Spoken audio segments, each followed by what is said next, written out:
Section 2. Sunni temporary marriages invented to replace mut'ah.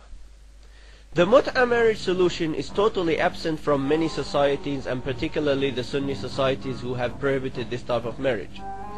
Their prohibition of it resulted in the invention of numerous types of temporary marriages to replace the society's natural need for it.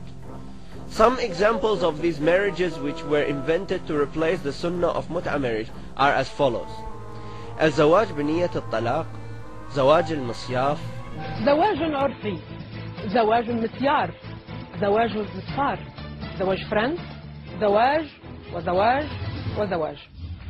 إذا كانت الحاجة أم الاختراع في العلم، فما الذي أدى إلى طرح كل هذه الصيغ من الزواج في الواقع؟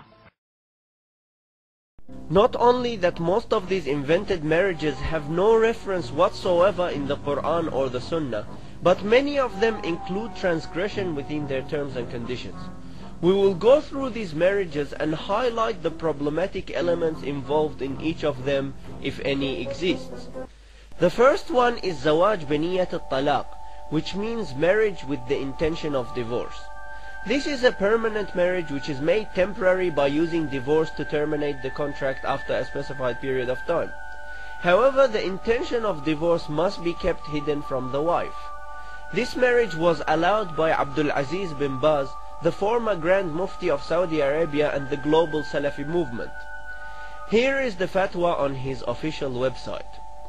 The question was asked: I'm a Syrian citizen who is working in Saudi Arabia and Riyadh, and I want to do marriage with the intention of divorce. What is the Islamic rule for this? I want to divorce when I finish the work and then travel.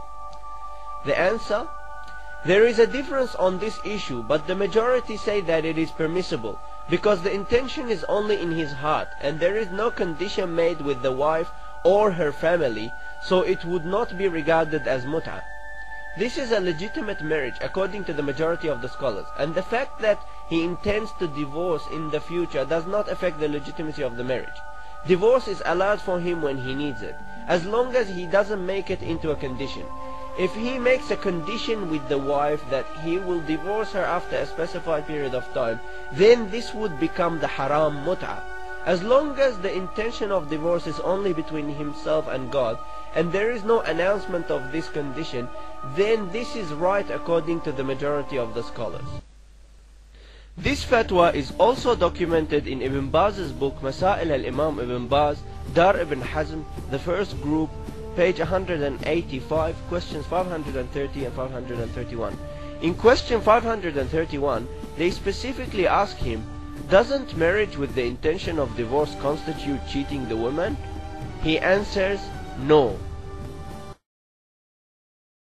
The second one is Misyar marriage, which means occasional visit marriage. It is derived from the word sayyara, which means to visit someone occasionally. In this marriage, usually a marital condition is made on the wife to give up her right to the compulsory sustenance by the husband, i.e. to forego her right to the compulsory nafaqah. Also, in the cases of polygyny, conditions are made on the wife to give up her right to the equal share of time and or other provisions. These marriages are usually done in secrecy and are of a temporary nature, as they get terminated by divorce after a specified period of time. Misyar is rampant in the Gulf countries and especially in Saudi Arabia, and there are many active matchmaker websites dedicated specifically to this type of marriage. One example of this is Misyar Online, as you can see here. It has thousands of active members as well as 170 different matchmakers and offices all over the countries of Saudi, Emirat, Qatar, Kuwait, Egypt, Turkey and Morocco. Another website is Misyar Online with a slightly different spelling. It shows 2.4 million people have visited the website, as you can see here. Another one is golfmisyar.com, as you can see here. This website says in one of its rules that it is dedicated for people from the Gulf only, and that it is for Sunnis only, as you can see here. The third one is Zawaj friend marriage. Sheikh Abdul Majid al-Zandani, the head of the Assembly of the Islah Party in Yemen and the head of the Islamic Studies University, has called for the introduction of a new form of marriage with the name Zawaj friend to replace the girlfriend system in the West, which allows friendship and sexual intercourse. This marriage is mainly practiced by students and youth living in the West. Like Misyar, it can include secrecy and the condition to forgive the rights of sustenance. The fourth one is Misfar marriage, which means the traveler's marriage, and is derived from the word safar, which means to travel. This is very similar to Misyar marriage in its conditions, but is more specific to the travelers. The fifth one is Misyaf marriage, which means summer marriage. It is derived from the word sayf, which literally means summer. This marriage is a traveler's marriage conducted in the summer holidays, and it terminates at the end of the summer holiday by using divorce. This type of marriage is rampant in the Gulf. It is practiced by Arabian Gulf tourists when they visit other countries, like Yemen for example. This type of marriage also includes secrecy and conditions to forgive the compulsory rights of sustenance and equality, as it would be hard for a traveler to fulfill these requirements. The sixth one is Urfi marriage, which is a religious marriage without the state documentation or the announcement to the public. This marriage is more common in Egypt, Jordan and the Sham, and the reason for its appearance is the poverty and unemployment. People can no longer afford the big wedding ceremonies and the setting up of new houses. Therefore, they resort to a low-profile marriage that doesn't involve all these complications. This marriage can also include the unlawful marital conditions to give up the rights of sustenance and equality. Otherwise, it would be lawful and has no problem, because secrecy in marriage is permissible in itself, as long as there is no breach of any Islamic laws resulting from that secrecy. The problems with these invented marriages. Many of these invented marriages actually involve haram components in their terms and conditions.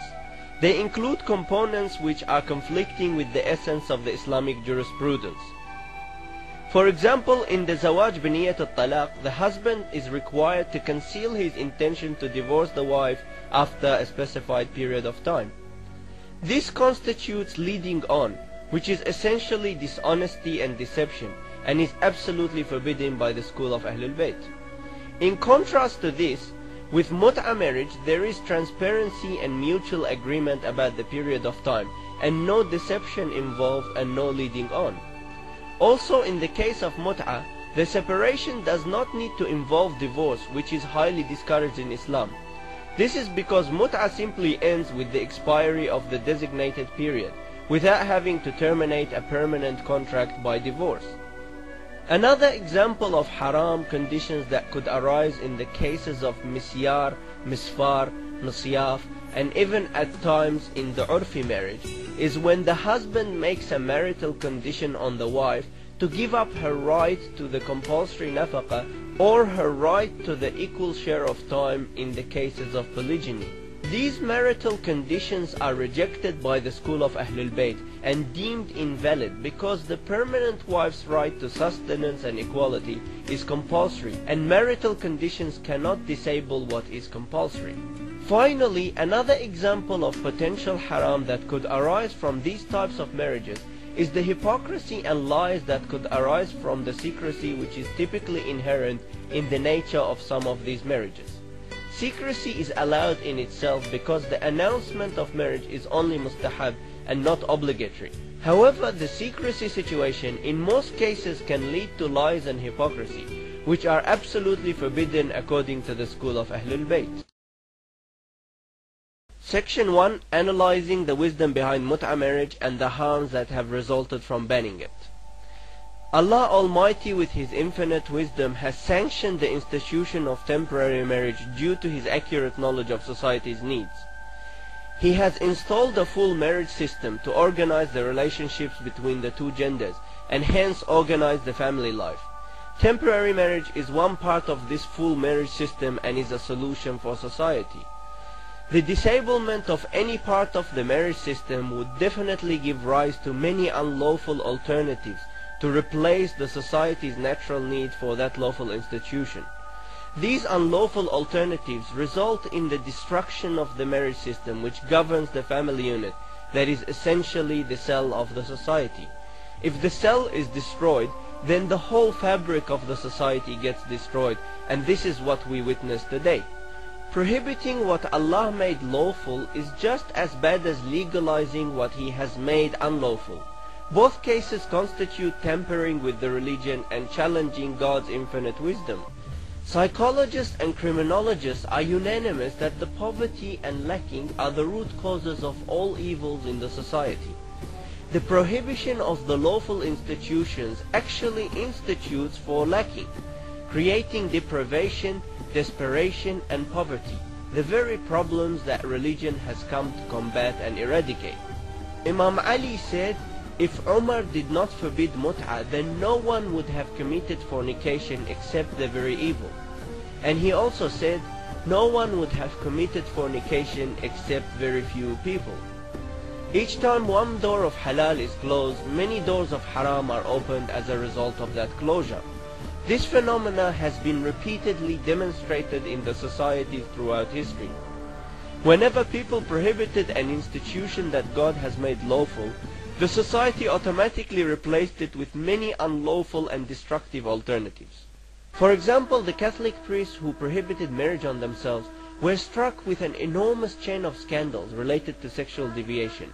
Their natural human need of marriage and sexuality was replaced with various forms of sexual deviations, including fornication, homosexuality, and child molestation, let alone the dangerous complexes that they develop as a result of the self-imposed deprivation and abstinence.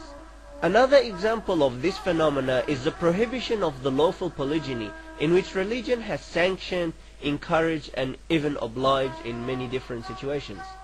The so-called monogamy system which is enforced today, even though labeled as monogamy, in reality it is anything but monogamy.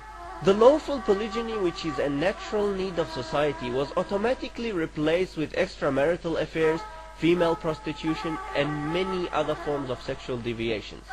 Married men constitute the majority of the customers of the global female prostitution market.